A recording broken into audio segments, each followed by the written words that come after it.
Magawa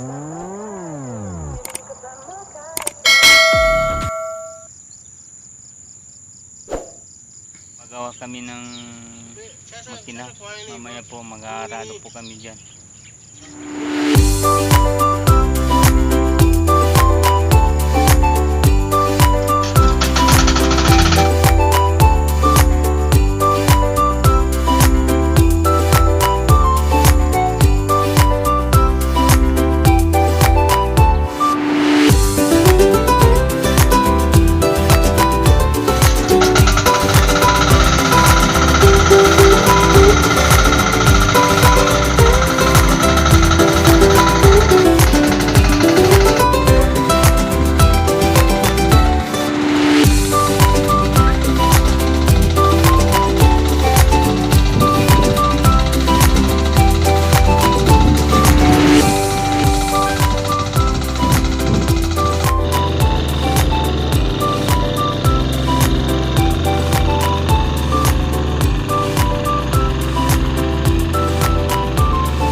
Yan po si paring Karods, nagkakapi po kasi mamaya po mag-aarado po yan.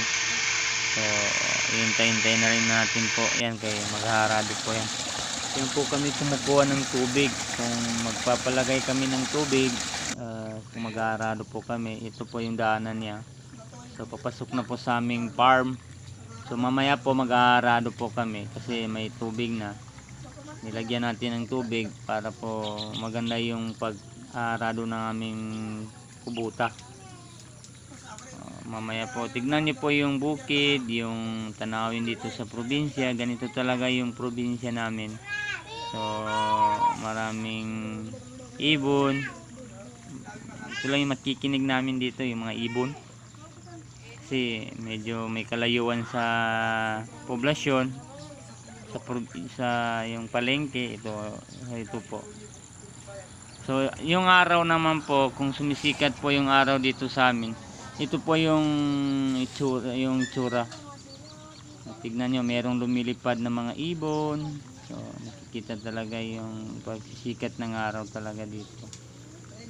Kasi yung sa amin umaga, ganito talaga, may ibon, sikat ng araw, magandang sariwang hangin ang mahagap mo dito. Saka yung aming mga bibi, yung pato, ito po, naglalangoy po sila dyan sa tubig sa likod ng kamalig po. So yan po.